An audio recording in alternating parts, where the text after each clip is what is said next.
السلام علیکم ورحمۃ اللہ وبرکاتہ۔ آئیے قرآن سمجھیں، عربی سیکھیں۔ سورۃ البقرہ کی آیت 97-98 یہ دو آیات آج ہم پڑھیں گے۔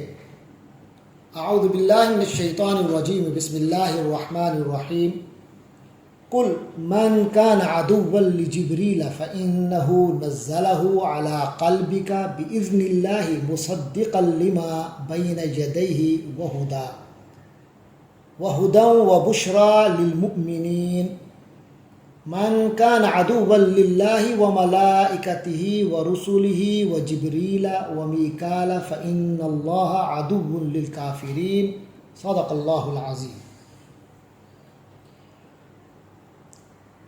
اس آیت میں آیت 97 میں کل کہہ دیجئے، من جو شخص، کانا ہے، عدوً دشمن، یہ وہ الفاظ ہیں جو گزر چکے۔ لجبریل،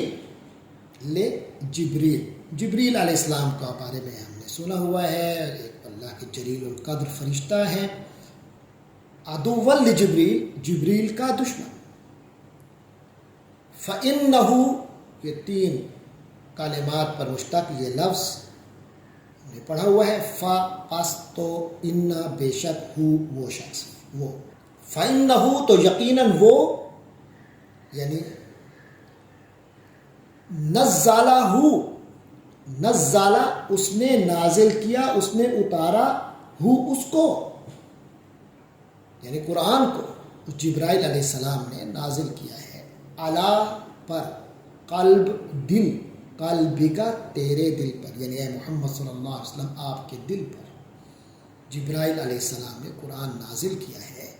بِإِذْنِ اللہ، اللہ کی اجازت سے، اللہ کے حکم سے۔ مصدقاً، مصدق صدق سے، صدق کے معنی سچائی، سادہ کا اس نے سچ بولا۔ یہی سادہ کا دال پہ شد لگا دیں تو بن جائے گا صدقہ۔ اب یہ ہے کہ اس نے کسی کو سچا کہا، اس نے تصدیق کی۔ یصدق وہ تصدیق کرتا ہے، اور مصدق تصدیق کرنے والا۔ تو اس نے جو قرآن آپ صلی اللہ علیہ وسلم کے سینہ مبارک پر نازل کیا، وہ قرآن، وہ کلام مصدق، تصدیق کرنے والا ہے۔ مصدقاً اس حالت میں نازل ہوا ہے کہ وہ تصدیق کرنے والا ہے، لما اس کی، جو اس کی تصدیق کرنے والا ہے جو بین یدی ہی اس کے سامنے ہے۔ یہ الفاظ سارے گزر چکے ہیں۔ وہدن، اور وہ کلام یعنی قرآن جو حضرت جبرائیل نے آپ کے سینہ مبارک پر نازل کیا ہے، ہدن سراپا ہدایت ہے۔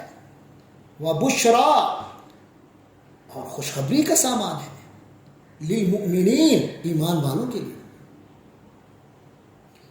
تو فرمایا کل من کان عدوا لجبریل، تو کہہ دیجئے کون ہے، یا ہر وہ شخص جو بھی جبرائیل علیہ السلام کا دشمن ہے۔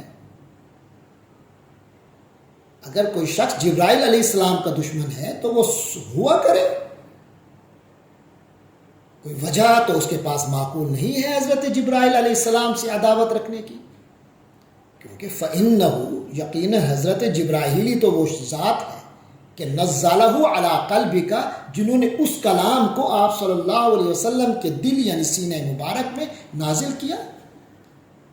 بِإِذْنِ اللہ، اللہ کے حکم سے کیا ہے۔ مصدقا لما بین یدیہ، اور وہ کلام قرآن مجید تصدیق کرنے والا ہے اس کلام کا جو اس کے سامنے ہے، یعنی تورات و انجیل کا۔ وہدن، اور قرآن کوئی عام کلام نہیں ہے، وہ تو سراپا ہدایت ہے۔ وہ بشرا، اور خوشخبری سنانے والا ہے، مجسم ہدایت ہے، مجسم خوشخبری ہے، للمومنین ایمان لانے والوں کے لیے۔ اس کا ایک سیاق و سباق ہے کہ یہود جو تھے حضور صلی اللہ علیہ وسلم سے انہوں نے پوچھا کہ آپ پر یہ قرآن کون نازل کرتا ہے، کس فرشتے کے ذریعے سے نازل ہو رہا ہے؟ تو حضور صلی اللہ علیہ وسلم نے فرمایا کہ حضرت جبرائیل علیہ السلام کے ذریعے سے۔ انہوں نے کہا اب ہم نہیں مانتے آپ کی بات کو، آپ کے کلام کو نہیں مانتے، کیونکہ جبرائیل سے تو ہماری پرانی دشمنی چلی آ رہی ہے، کیونکہ وہ تو بڑے سخت حکم ہمارے لیے لے کر آتے تھے، ان کی ہم سے ویسے ہی نہیں بنتی، کوئی اور ہوتا تو ہم مان لیتے۔ تو اللہ تعالیٰ نے فرمایا کہ انہیں حضرت جبرائیل سے عداوت ہے تو کہے کی، تو یاد رکھو جس کسی کو بھی عداوت ہے حضرت جبرائیل سے تو پھر ہوا کرے۔ حضرت جبرائیل تو وہ عظیم فرشتے ہیں جنہوں نے نبی پاک صلی اللہ علیہ وسلم کے سینہ مبارک پر قرآن نازل کیا، اللہ کے حکم سے کیا۔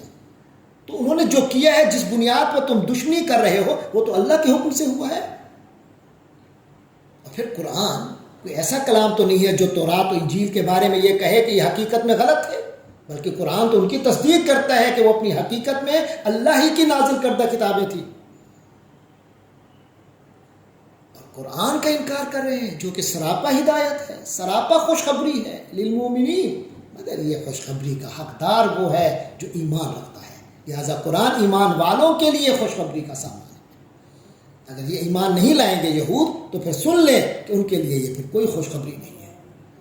فرمایا من کان عدوا للہ وملائکتہ ورسلہ وجبریل ومیکال، اور جو کوئی بھی دشمن ہوا، کانا ہو گیا عدوا دشمن، للہ اللہ کا، وملائکتہ اور اس کے فرشتوں کا، ورسلہ اور اس کے رسولوں کا، وجبریل اور حضرت جبرائیل کا، ومیکال اور حضرت میکائیل کا، فإن اللہ تو یقیناً اللہ تعالیٰ عدو، اللہ خود دشمن ہے، للکافرین کافروں کا، کیونکہ جو اللہ سے عداوت رکھے، ملائکہ سے عداوت رکھے، رسول سے عداوت رکھے، حضرت جبرائیل اور حضرت میکائیل سے عداوت رکھے، یا ان میں سے کسی ایک سے بھی عداوت رکھے، وہ کافر ہے، اور اللہ ایسے کافروں کا دشمن ہے۔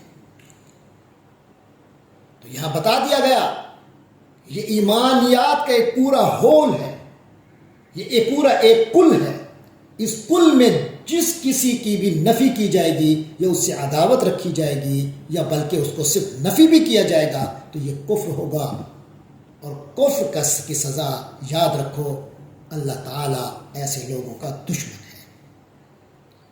اس میں جو آخری آیت میں یعنی آیت 98 میں جو الفاظ آئے تھے، یہ تمام وہ الفاظ ہیں جو پہلے گزرے تھے، صرف لفظ میکال جو حضرت میکائیل علیہ السلام کے لیے قرآن نے لفظ استعمال کیا، میکالا، یہ نیا ہے، باقی تمام الفاظ پہلے گزر چکے تھے۔